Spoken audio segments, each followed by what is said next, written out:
Winturians! And yes, that is Elsa on my shirt. Today is the final Kingdom of Summer character profile that I am sharing with you. Originally I wanted to go to a vineyard and like interview some vineyard owners and wine people because I live in Northern Virginia and there is a crap ton of wineries around here. But I'm allergic to grapes, so I felt bad going into a winery and saying, hey, let me bother you for an hour or two and then not buy any of your product. And then I thought, okay, I can do a video where I make wine, but that takes like at least a year and I don't have that kind of time. So we're going with option number 3 here, which is a recipe that actually appears in Ice Like Fire. It is a Summerian dish, a specialty, I guess, of theirs, that Simon, the King of Summer, offers to Mira. Going back to me being allergic to grapes, I have a lot of really bizarre food allergies.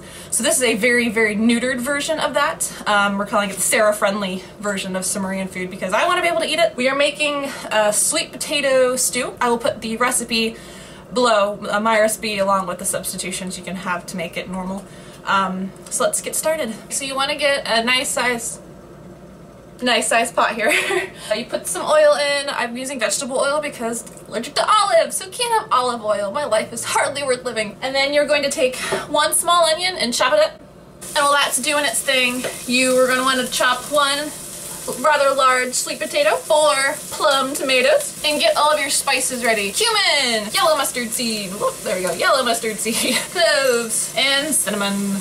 Now this is the part of the first part of the recipe. It's going to be very weird because a lot of spices are things that I'm allergic to. You guys are going to learn so much about me today.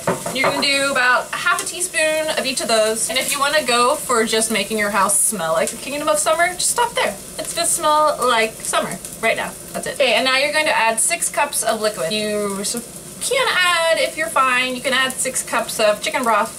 But I have to make my own chicken broth, again, because of the weird spices and weird allergies and stuff. I usually do part chicken broth, part water, just because it's really hard to make chicken broth and I don't like using it all in one batch. Then you're going to add your sweet potatoes and your tomatoes.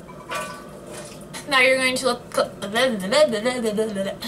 that come to a boil and let it boil for about 30 minutes just to get the sweet potatoes all nice and cooked. Once a ½ hour has passed and your sweet potatoes are all nice and mushy, you can either take an immersion blender and blend up your soup, or if your immersion blender sucks, like mine does, you can just use a potato masher. Then you add the final 3 ingredients. 1 cup of milk of your choice. You can do coconut milk, you can do regular heavy cream if you want it to be really good, but if you are way intolerant, you can use almond milk, like I'm going to use. And then you add ½ cup of nut butter of your choice. No laughing, we're all adults here.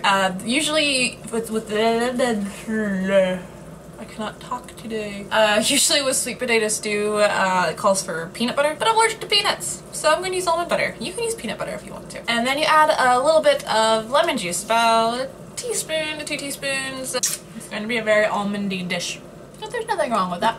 Then if you don't have a lot of weird food allergies, you can make this dish extra Summerian by adding a few chipotle peppers, which would give it a nice little Summerian kick. The best I can do is a bunch of regular pepper. And there you have it, Summerian sweet potato stew, made Sarah style. Let's give this a shot and hopefully takes you right into the Summer Kingdom. Hot, hot, hot. Okay, well that needs a ton more salt, but other than that it's pretty good. And I do feel very Summerian now that I have made this Summerian sweet potato stew. So if you'd like to feel Summerian, the recipe's down below, and if you make it, let me know, tweet it to me, Tumblr it to me, YouTube it, or whatever, just let me know. And don't forget to oh my god, cannot talk. Do not forget to tune in, what's March, so tune in April for next month's character profile for Ice Like Fire. We will be doing all this kind of stuff, but for the Kingdom of Yakim, which is another of the rhythm kingdoms. They're the knowledge kingdom, so lots of, you know, science and math and inventions and fun things. And then May, we'll cap it off with the Kingdom of Ventrali, which is the 3rd and final kingdom, well, 4th and final kingdom that Mira goes to in Ice Like Fire. Make sure to definitely then tune back in June when all this matters the most for the Summer Join the Blizzard contest. The entries will be based on questions, based on all of this craziness. Don't worry, I will link back to everything so you don't have to keep track of it all. Thank you guys so much, and I am so excited to get to share Ice Like Fire with you. Hopefully this gave you a nice little taste of summer here in spring in the Northern Hemisphere, so see you later, Winturians. Yeah, so now you know. Sarah.